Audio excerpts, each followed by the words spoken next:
Hey, Husker fans, welcome back to the Husker Big Red YouTube channel, and I'm Chris Peterson. Joining me, as always, is Danny Gillette, and we're back for another episode of this podcast here on Monday morning, and we have a few things to discuss, as always, with Nebraska athletics, as the Huskers are searching for a new running back. CharMar Brown is going to be taking a visit this week, so we'll dive into that.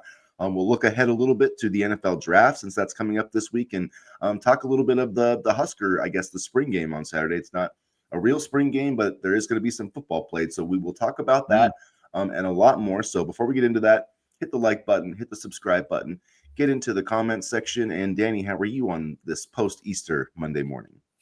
Good. It's Patriots Day here in Massachusetts, which means that the Red Sox are going to be on in about 3 hours or so. We have the Boston Marathon today, so a lot of my friends are watching. I'm following or running. I'm following their progress on this app. So it's actually a big day here, and yeah, it's pretty exciting this time of year. It looks like a good day for the runners is in store, temperature wise and weather wise. So, if anybody from New England watches this, good luck.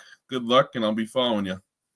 Yeah, Patriots Day. I forgot about that. That's always a fun day for Boston, the Red Sox game and the marathon. So that's a fun one. And of course, the NFL draft, which will be big for the New England Patriots in that area. What, number 4 pick? Is that right, or number 3? Yeah, I don't know what they're gonna do, but we'll see.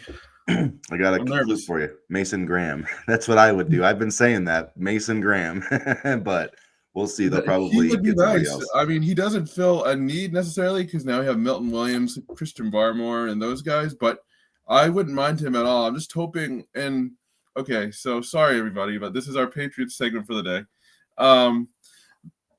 People say Will Campbell, and I'm just still scarred by Cole Strange. Like, I can't, drafting an offensive lineman in the first round, it just makes me a little bit squeamish, I guess. So I'm hoping for maybe like a Abdul Carter or, Hunter, or there's even talk of Ashton Genty. So I don't know. We'll see, but I'm just hoping it's not Will Campbell, not because he's a bad player. I think he's really good, but I have my reservations about drafting a lineman in the first round. Yeah, see, I don't mind drafting a lineman in the first round. I get worried if you're not drafting the 300-pounder in the first round, because I think that's where the game is won outside of the quarterback position. Yeah. But yeah, so that's why I would take Mason Graham. My second choice would be Travis Hunter. Just, I think it would be nice for the Patriots to have a playmaker like that. And that kind of gets me to another talking point, and the fact that Travis Hunter, I guess, probably deserved to have his number retired. But what is Colorado doing with Shedeur Sanders? He went 13-12. I mean, like, I saw somebody that put, instead of Shedeur Sanders, they put Deion's kid in there, and it was like, that's one of the most ridiculous things I've ever seen. Yeah. I posted this on my Facebook page, but if Nebraska retired numbers like that, there wouldn't be any numbers left, because we've got 100 players who have had better careers than Shedeur Sanders. Like, what a joke. Taylor Martinez, Adrian Martinez. Well, I don't know about Adrian, but not Adrian, but Taylor Martinez definitely. Well, Adrian's, I think, pretty closer than we think. Yeah. The career record's a lot closer than. So if we're setting the Shedeur Sanders bar for retiring numbers, then Adrian definitely deserves to be in the conversation. Yeah.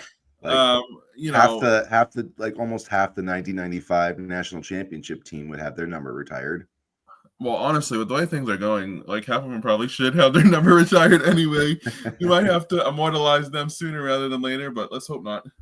But see, that's the kind of thing, is like, even, that's kind of a different debate, like when to retire numbers, because like Charles Woodson's number isn't even retired at Michigan. Like, you can still wear number 2. So like, I guess it's just different with each program. Like, and I don't know, in college sports, I guess it has to be a truly elite player, in my opinion, to kind of retire that number. So we'll see.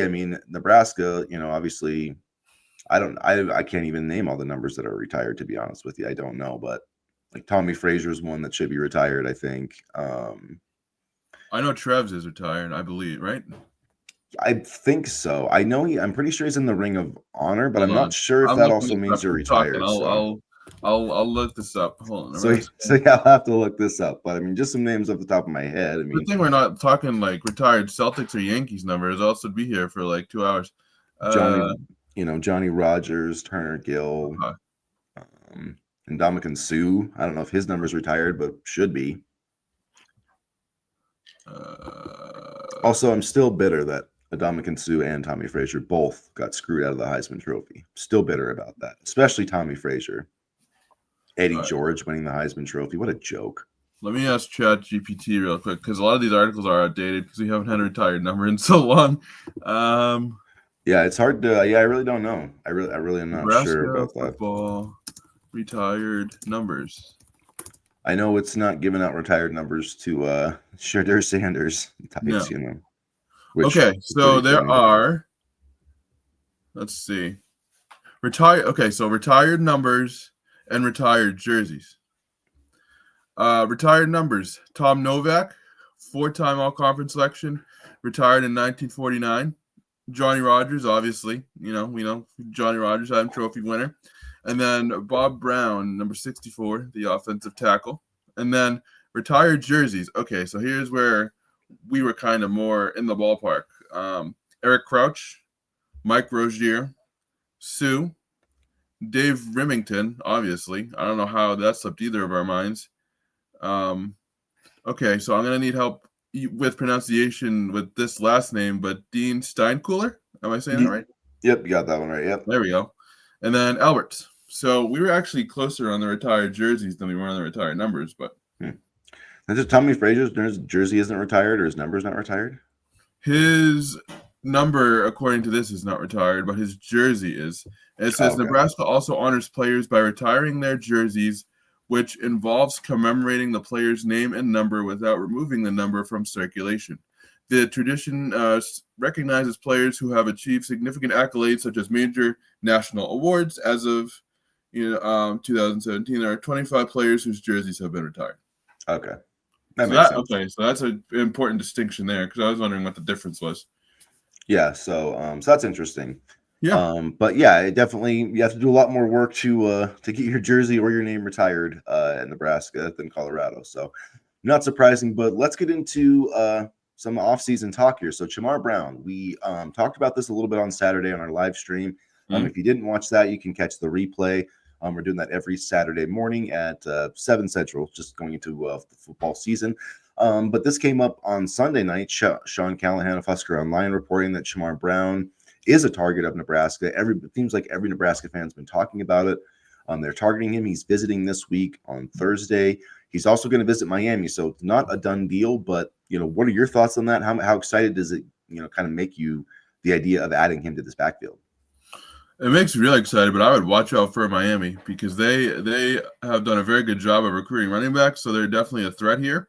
With that being said, I would be excited to add him. And look, I know I've said that we probably don't need him, but that doesn't mean I wouldn't be excited to add him. I think he would definitely add something to this backfield. The thing that worries me is the price point because Miami has cash coming out there, and I don't know what we have. So that worries me a little bit. But we'll see. I mean, I think it's going to be be a very tight recruitment, and I expect Nebraska to give it their all, and I also expect Miami to make a serious push. So I'm hoping we land Brown, but I don't think it's necessarily a guarantee.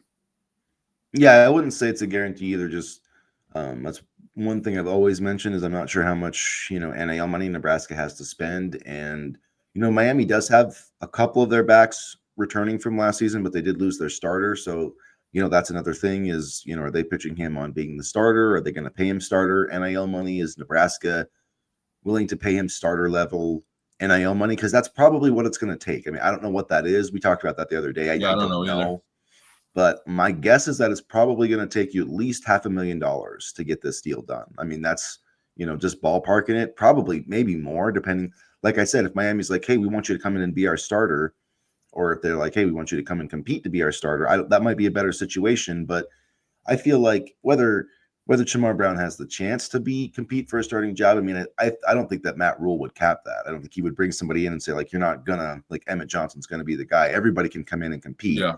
And whoever's the best is going to get that opportunity. But I mean, I do think it's going to be hard to unseat Emmett Johnson, but I could very easily see a situation where it's, 1A, 1B, sort of like it was last year with Dante Dowdell, just with Emmett Johnson kind of getting more opportunities than he did a year ago. But CharMar Brown, 218 pounds, I think you'd be a perfect fit. I think you would be too. It's just going to be hard to beat Miami out of this because, I mean, honestly, too. high school kid, pitching him the Miami college experience down in sunny Florida, it's going to be hard to say no. Yeah, potentially. I mean, he is from Nebraska. That is another thing. So you don't know how that affects it. Maybe he's always wanted to play at Nebraska. So you never know. But Yeah. It'll be interesting to see how that one plays out. It's also interesting, I think, because you have the transfer portal closing on Friday, and a lot of this has been, if Nebraska adds a running back, will they lose one? So it'll be interesting to see that dynamic. But on the running back front, Nebraska made the top 5 for 2027 4-star running back Brian Bonner a couple days ago. I think it came down to Washington, Notre Dame, Penn State, Nebraska, and UCLA. So that's something to watch too. Yeah, he's you said 2027. He's 2026, but 2026. Yeah. He's a really talented back. That would be interesting. Yeah. He's one of the guys on their board along with Jamal Rule in the 2026 class. So yeah, I mean, with Ives and Mackie Nelson, this is Nelson's second year on the roster, and this is Ives' third. So hard to believe, right? It seems like yesterday Ives was just recruited to the program.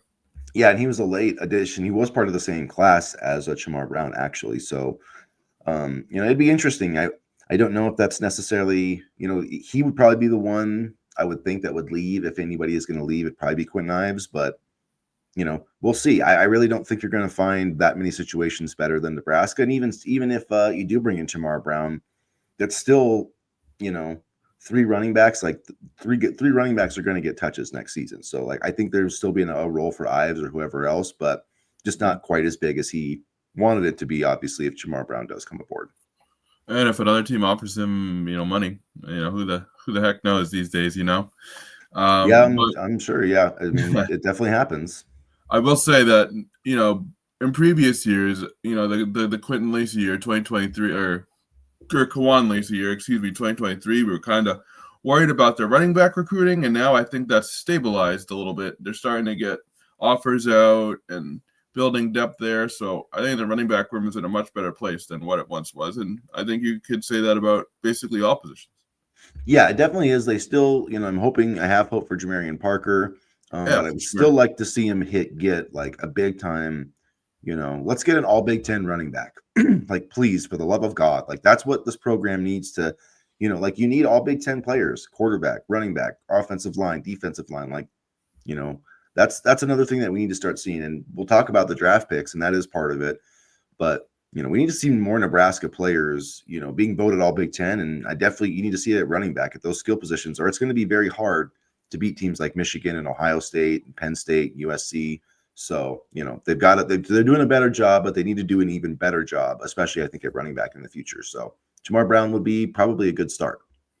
Yeah, definitely. And, I think it's coming together. You see this crop of draft picks and how well they performed at the combine, and that's a testament to the strength and conditioning staff. And I think it will continue to improve. I mean, you look at some of the wide receivers that have been brought in. You look at the talent defensively that has been brought in. So I think you'll start to see more and more guys drafted. I really, really do. Speaking of that, it's hard to believe, but the NFL draft is Thursday in Green Bay. Wish I could hang out for that. That's going to be cool. Hopefully my Packers actually make a pick. They're notorious for trading back, although the draft is in Green Bay, so maybe they're like, we can't do that this time since our fans are all going to be there. We'll see. But for Nebraska, I don't think we're going to see any action on Thursday night. And probably not Friday. I thought maybe I do still think there's a chance Ty Robinson gets picked on Friday, day 2 in rounds 2 or 3. I think that's the best chance. But yeah, how many guys do you think are going to get picked this weekend? There's Ty Robinson, there's Hutch, there's Tommy Hill, there is Isaiah Nair, there's Thomas Fedoni. Those are probably the top 5 that people talk about. Do you think all 5 of those guys are going to get picked? Is it going to be what's your 3? Okay, who's getting picked and what round? Try to predict what round. Okay, so Ty Robinson I see as a late second round pick. Nash, I see 4th round. And then there was one more that you just meant. Oh, Nair. Nair, I see Probably like fourth round too. I mean, that's basically where I expect him to go. I mean, I think out of all of them, Ty is the best draft prospect, but we'll see. Yeah, I think it's going to be interesting. I'll talk my way through. I'm not sure exactly. So I'm going to say Ty Robinson's picked in the third round. I think I'm pretty close to where you're at. I'm Yeah. going to say, but third round, I think he gets picked. I think Thomas Fidone gets picked in the fourth round. And then I think I'm going to say that Nash gets picked in the sixth round. I think Isaiah Nair will go in the seventh round. And I think Tommy Hill, I think someone will take a flyer on Tommy Hill in the seventh round. They might be looking at him as an undrafted free agent, but I think That's where I have Fidone and Hill, both as undrafted free agents. Yeah, see, I think Fidone tested well enough, and I think he's got good production. I've heard a lot of buzz about Thomas Fidone, and I think some team in the fourth round, because like the fourth round, I feel like teams are, that's kind of where you start to take flyers on like kind of shot, and That's so I true. feel like he has a lot of. I feel like NFL teams will look at him as somebody that hasn't like come close to reaching his ceiling, after being hurt these past 2 years. So I don't. That's my prediction. So No, that's fair. And honestly, I think this not being a necessarily strong tight end class this year helps him as well. Mm-hmm. Tommy, and then it's just the other thing's just a crapshoot. I say like Nair, out of all the guys, I could see him not going drafted, but I could easily see him getting drafted too because of the way he tested. Tommy Hill, I think it just depends on each team and if they've kind of worked him out. But I mean, this was a guy that maybe was a first round talent that you could get the seventh. Like if you I could was take just about to say the same thing. If it wasn't for his darn foot, we would be talking about him as a potential first rounder. And and I'm not even making a joke. It's so tough to see, and credit to him for battling, but that his damn feet, as a person in a wheelchair, I can attest that feet are obnoxious. But yeah, no, yeah, Tommy Hill is probably one of the biggest what ifs because, again, not to go on a tangent, but you put him there healthy last season, and who knows? I mean, he had that pick six against Colorado, and I thought, man, he's the real deal. And then it's just feet gave up on him. Yeah, it really was too bad because he did make a lot of plays on the ball. I think the year before he had like 4 interceptions. So I think it was like third team All Big Ten or something, or so he really was getting mocked as a first round pick after that Colorado game. So that's the thing is if he can just get healthy and run again, if Tommy Hill can just run like himself, like that dude will be a good player. I have no doubt about it. But it's that health factor. So I hope he gets drafted, and I hope somebody gives him a shot because if he gets healthy, like you could be getting one of the steals of the draft, like for sure. Plantar fasciitis sucks too. Like for those who haven't had it is not fun at all. Yeah, I've had it. It really does suck. So, and when you're a high level athlete like that, I'm sure it's probably even way worse. When you have to cut and turn and all that, yeah. Yeah. So, all right, our last little segment for today is looking ahead to the Husker Games on Saturday, which got a little more interesting after Matt Rule's announcement that they would be playing football. Now, I think he said like the bottom 57 and maybe a few of the top 57. So, I don't know. I'm a little more interested in this than some others, but like, I wish we could watch because, I'm thinking like, TJ Lateef, some of these young quarterbacks are going to be playing, some of these younger wide receivers, maybe like a Quinn Clark or, somebody like that that's still kind of trying to push and be in that 2 deep mix. So I wish we could watch, but, are there anybody that you think, might be able to kind of, put themselves on the radar from this game? You said it right there first. TJ Lateef, I'm really like, not just in the Husker games, but overall his development. I'm really watching to see what he brings and, what life could potentially look like post Dylan Raiola. And TJ Lateef is a guy that's interesting me. Jacob Bauer, the linebacker, is a guy that I was interested in. I know I talked about him a little bit on Saturday, but I was looking at some of his saw some of the videos, and his ability in coverage really intrigued me. He was able to clamp up Heinrich Harburg at tight end the other day. So I'm intrigued about a guy like Jacob Bauer, a guy like Mekhi Nelson, just to see, maybe more in full of what he could bring to the table. And I think this is a really good idea because at the very least, it gives guys a chance to, like you said, show off their skills, but also get in more reps, right? Not necessarily game reps, but practice reps. And, for the guys that, you know, this may be their last time in Memorial Stadium or whatever, that's really awesome too. So I know some fans are upset about it, about, not having a spring game and whatever, but I think this is a good alternative. Yeah, I think it will be. It'll be really interesting, and yet it'll be great for fans too. The fans will love it.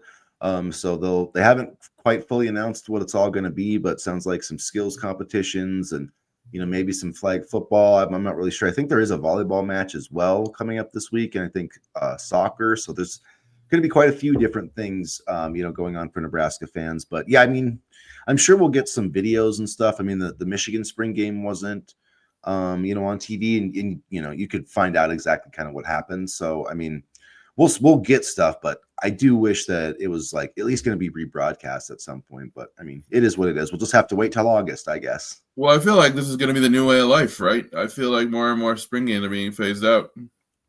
Yeah, they are, and I mean, to be honest, it is kind of it's kind of pointless. I mean, like I've every always every thought that, yeah. yeah, it's like all the practices are a lot more work, or I mean, I think they mean a lot more than the one game. So anyway, and then there will be volleyball Saturday night at 7 p.m. against Kansas. So that's kind of the fun spring match for the volleyball team. I'm glad they're playing another power opponent. Is that the debut for Danny Busboom Kelly, or have they Yep. played other exhibition matches prior? Nope. That will be her debut on Saturday Nice. night. So that'll be fun. It'll be great to see Harper Murray, Bergen Riley, Andy Jackson, all the crew. Star-studded lineup again, as hopefully this will be the year that the Huskers get their championship. That's what I like about Danny Busboom Kelly. She's hungry for her first championship, and there's a lot of ladies on this team that want their championship too, so they can chase it together in the 2025 season. And she knows what it means to win a championship at Nebraska and compete for a championship at Nebraska. And what better way to start that chase than in John Cook Arena next fall? So, yeah, it's awesome that they got renamed to John Cook Arena. And although I would like I said recently, I would like to see them play more games in the vault. Like, let's just do it. I think they would sell that place out for Nebraska volleyball games. So I do too. And maybe they will do that in the future, but right now it looks like they're just gonna stay in the arena, which is fine. But I would like to see them play on a larger scale. I mean, they were able to fill Memorial. I know some fans were like, "Oh, they would have trouble filling it." I don't think so. I don't think they would have trouble filling the vault. I don't think they would either. I I really don't think they would. So yeah, we'll wrap it up there. I guess before we do, let's quickly, baseball got two big wins on Saturday against Northwestern. Sunday. No, they didn't play on Sunday. Right. So they did a doubleheader on Saturday, and they lost on Friday. Got a doubleheader win on Saturday, so they're 7-11 in the Big Ten now. They're tied for 12th. So I mean, they would make the tournament. They're creeping up there. Softball split this weekend, so That's what I saw. Yeah, softball. Yeah.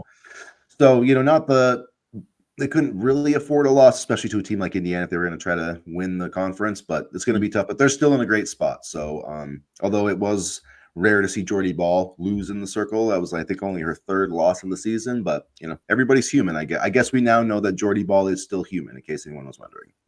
Baseball needs to go. I think I did some math or something like 11-4 to make regionals or like host regionals or something like that. So they have a little bit more work to do. Softball's in much better shape though. Yeah, they do. So hopefully they can get hot again like they did last year, the baseball team. And it should be a fun spring. And then before you know it, it'll be the summer, and we'll just be counting down the days till the first day of fall camp and that season opener against Cincinnati. So it seems like a long way, but it'll be here before we know it. I can't believe it. We're almost at the end of April already. I feel like April just started. So it's crazy, isn't it? But it is crazy. Yeah, I mean, we'll see what happens this Saturday with the Husker Games. We'll see how CharMar Brown's visit goes, and hopefully the Huskers can pony up the cash and fend off Miami.